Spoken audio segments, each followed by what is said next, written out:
আগের ভিডিওতে আপনারা দেখলেন যে কিভাবে হেলে দুলে আমরা সিমলা পৌঁছালাম, কেমন ভাবে সিমলাতে প্রথম দিনটা আমাদের কাটলো। নাও আজকের ভিডিওতে তোমরা দেখতে পাবে বা জানতে পারবে যে আমাদের সিমলাতে সেকেন্ড দিন কেমন ভাবে কেটেছিল। তো চলো শুরু করি।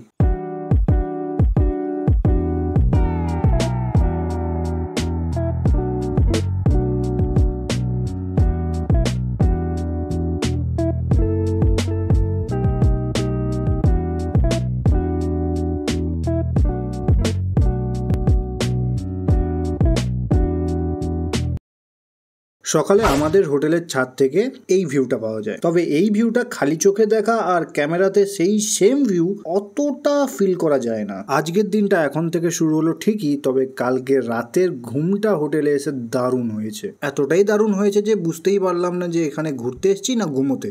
কালকে ওই একটা প্লেস ঘুরতে যাওয়ার পরে আমরা সবাই হোটেল রুমে ফিরে আসি, কারণ কারোর আর বডি এনার্জি টানছিল না। তো আজকে আবার যাব, এখন বাজে 7টা, 8টার সময় এই যে গাড়ি আছে এই গাড়ি করে আবার বেরোবো। রুমের ব্যালকনি থেকে সেম ভিউ আমরা পাই, আর আমরা বাঙালিরা সেই ভিউটার গুষ্টির পিন্ডি চটকে দিই। ব্যালকনিতে জাঙ্গিয়া, গেঞ্জি, গামছা এইসব মিলিয়ে এপাশে আমরা সবাই স্নান করে রেডি হয়ে গেছি ব্রেকফাস্ট করার জন্য, না মানে ব্রেকফাস্ট করে ঘুরতে বেরোনোর জন্য। এই দেখো ব্রেকফাস্ট এখনো আসেনি, আর এখানে কেপিদার ছেলে রেডি হয়ে বসে আছে খাবে বলে। তো সকাল সকাল খেতে ভালো লাগে তাই কি করে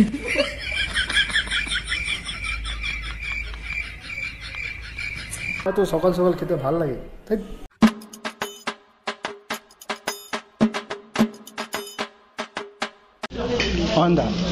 আমাদের খাবারের নিয়ম কি ছিল যে লুচি তো লুচি, পোহা তো পোহা, এই হচ্ছে আসল বাঙালি। স্যান্ডউইচ, পোহা, লুচি সব আচ্ছা একসঙ্গে পুরোটা নিচে। কালকে রাতে ওই জন্য খাওনি বৌদি?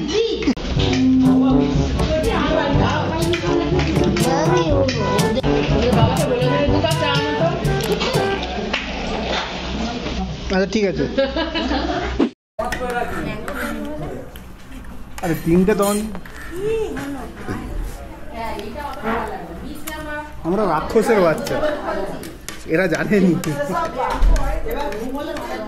তো সকাল সকাল খেতে ভালো লাগে তাই। আচ্ছা এটা ডালে ডুবিয়ে খেলে কেমন হয়?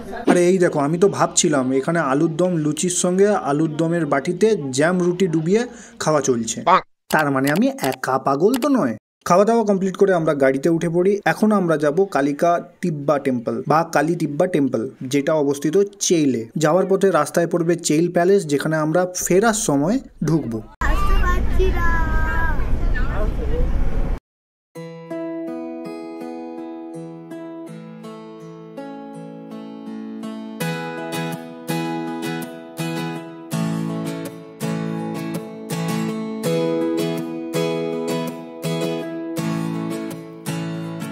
আলতো খেয়ালি বৃষ্টি কাজলে, লজ্জা মাখানো মেঘলা আঁচলে, কথা দেওয়া ছিল সন্ধে নুপুরে, ছুঁয়ে দিলে আমায় সোহাগী আদরে।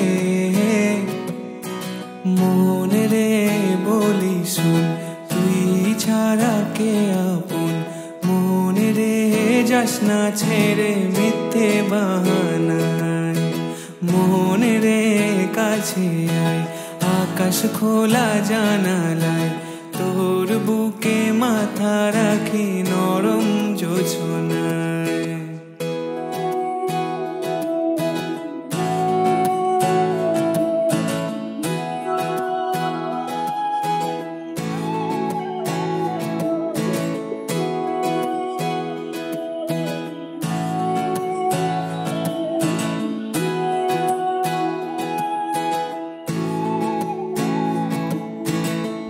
মন কাকে খুঁজে ফিরিস উড়ালি হাওয়ায়, মনে রে তোর মনের হদিস খোঁজা বড় দায়, তোর জন্যে যত্নে সাজাই প্রেমেরই আটচালা, মনে রে তুই খাম খেয়ালি ঘরে ফিরে আয়।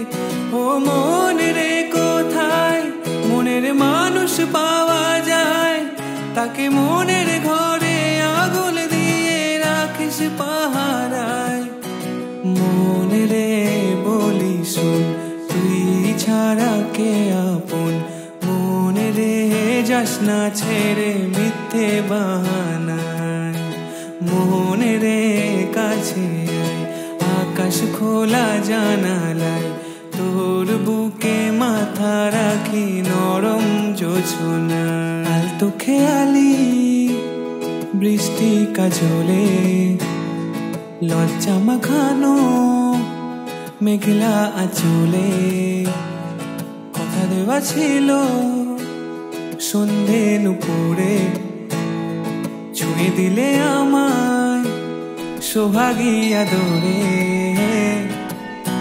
মনে রে বলি শোন তুই ছাড়া কে আপন, মনে রে যাস না ছেড়ে মিথ্যে বাহানায়, মনে রে কাছে আয়, আকাশ খোলা জানালায়, তোর বুকে মাথা রাখি নরম জোছনায়। এটাই হলো কালিকা টিব্বা টেম্পল, হিমাচল প্রদেশের অন্যতম বিখ্যাত একটি কালী মন্দির। সিমলা থেকে 42 কিলোমিটার দূরে চেইলে অবস্থিত এই মন্দিরটা। কালী টিব্বা মন্দিরটি 2002 সালে নির্মিত হয়েছিল, তবে এই স্থানে দেবী কালীর পুজো অনেক আগে থেকেই হয়ে আসছে। স্থানীয় লোকেরা এই স্থানে একটি প্রাকৃতিক গুহায় দেবী কালীর পুজো করত। গুহাটি একটি পাহাড়ের ঢালে অবস্থিত। স্থানীয় লোকেরা বিশ্বাস করত যে দেবী কালী এই গুহায় বাস করেন। দেবী কালীর মন্দির হলো এখানে 5টি শিবলিঙ্গ আছে, এছাড়া পঞ্চমুখী হনুমানের মন্দিরও এখানে আছে, ছোট করে গণেশ ঠাকুরও একটা আছে। এখানে অনেকটা সময় কাটানোর পরে আমরা বেরোলাম চেইল প্যালেসের উদ্দেশ্যে। এজেন্সির গাড়িতে করেই আমাদের পুরো জার্নি, মানে আমাদের গাড়ি আমাদেরকে ট্যুরিস্ট স্পট অবধি পৌঁছে দেবে, তারপরে আমরা ট্যুরিস্ট স্পট গুলো ঘুরে দেখব। মানে আমাদের পুরো দিনটা গাড়িতেই যাতায়াত করতে হবে, আর এই গাড়িতে যাতায়াত সবার শুট করে না। কালিকা টিব্বা থেকে আমরা যখন বেরিয়ে আসি, তারপরে কেপিদার ওয়াইফের একটু বেশি শরীর খারাপ করে, যেটা গাড়ির মধ্যে বদ্ধ থাকার জন্যই হচ্ছিল। কিছুই না, গাড়িটা সাইডে দাঁড় করিয়ে কিছুক্ষণ বাইরের হাওয়া খাওয়ালেই একদম ঠিক হয়ে যেত। কিন্তু আমাদের কাছে ছিল অক্সিজেনের ছোট সিলিন্ডারগুলো, যেটা অ্যাপ্লাই করার পরে কেপিদার ওয়াইফ কম টাইমে বেটার ফিল করে। 1 hour later আবার 2 মিনিট ছাড়া ছাড়া এদের বমি স্টার্ট, তো আবার গাড়ি দাঁড়িয়ে আছে, কখন যাওয়া হবে ভগবান জানে, অ্যাকচুয়ালি ভগবানও জানেনি। এইভাবে আমরা ধীরে সুস্থে হেলে দুলে ফাইনালি পৌঁছালাম দ্য চেইল প্যালেসের গেটে। এখানে মাথা পিছু 200 টাকা করে টিকিট প্রাইস।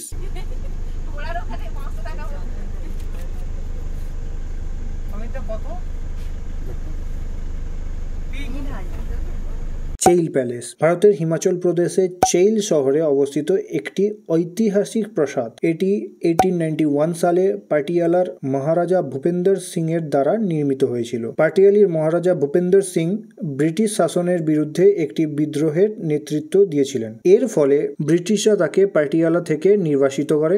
মহারাজা পালিয়ে চেইলে আসেন, সেখানে একটি নতুন রাজধানী স্থাপন করেন, যেখানে তিনি একটি প্যালেস নির্মাণ করেন, যার নাম দেন দ্য চেইল প্যালেস, যা তার নতুন রাজধানীর কেন্দ্রস্থল হয়ে ওঠে। চেইল প্যালেস একটি বিশাল ভবন, যা 75 একর ভূমির উপর নির্মিত। এটি স্থাপত্য ভারতীয় ও ইউরোপীয় শৈলীর সংমিশ্রণ। প্রাসাদটার ভেতরে রয়েছে একটা বিশাল হল, সুন্দর বাগান ও একটি গোলফ কোর্স। তবে হ্যাঁ, এখানে 3 ইডিয়টের শুটিংও হয়েছিল। এখান দিয়ে বেরিয়ে আমরা যাব চিড়িয়াখানা, যেখানে আমাদের মতো কিছু জন্তু জানোয়ার দেখতে পেতে পারি। বাত তো সহি একটু স্লো করতে বলবে, ওই ঝালটা আমি ঢোলু ঢোলু 2 এ বাঘ তুই হুনু ঢোলু 6 আজ ঢোলু 5 আজ ঘুরেটে, আজ ঢোলু 5। এই দেখো রুগী একজন, এই যে অক্সিজেন সিলিন্ডার বয়ে নিয়ে আসছে। ভাবো রুগীকে কত ভালোবাসে। চেইল প্যালেসের সামনেই আমাদের গাড়িটা দাঁড়িয়েছিল, আর আমাদের গাড়ি যেখানে দাঁড়িয়েছিল তার ঠিক সামনে ঠিক এই জায়গাটায় বেশ কিছু ছোট সাদা ফুলের গাছ আছে, যেইগুলো ঠিক এই রকম দেখতে। এই জায়গাটা তুমি এসে দাঁড়ালে মিষ্টি একটা গন্ধ পাবে, যেটা ওই ফুলগুলো থেকে আসছিল। তোমার মুড ফ্রেশ এবং হ্যাপি করার জন্য এটা যথেষ্ট। কেউ যদি এই ফুলটার নাম জানো তাহলে প্লিজ কমেন্ট করে জানিও। চিড়িয়াখানা ঢোকার আগে আমাদের পেট পুজো করাটা খুব দরকার, কারণ খাওয়া আর ঘুম ভগবানের দান। তাই ড্রাইভার দাদাকে বললাম যেখানে হোটেল আছে এরকম একটা জায়গায় দাঁড়াতে।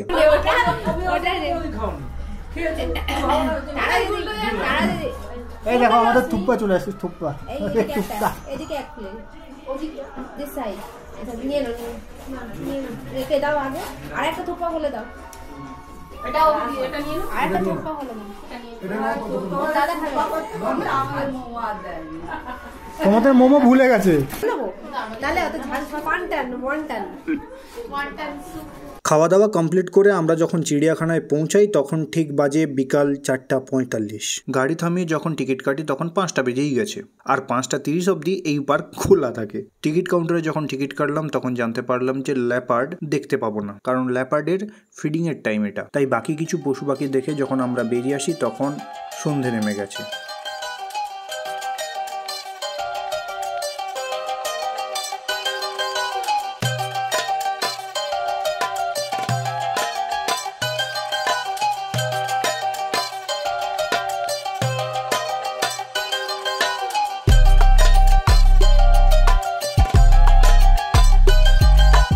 ব্রাউন বিয়ার দেখতে পেলাম, আমরা বাজে দেখতে তাই মুখ উল্টো করে পাথরের মতো পড়ে আছে। ও কালুদা উঠো না গো, ও কালুদা, কালুদা গো, ভালু দেখো, ভালু, এই দেখো ভালু। যেখানেই যাচ্ছি ভালুকগুলো মুখ ঘুরিয়ে চলে যাচ্ছে।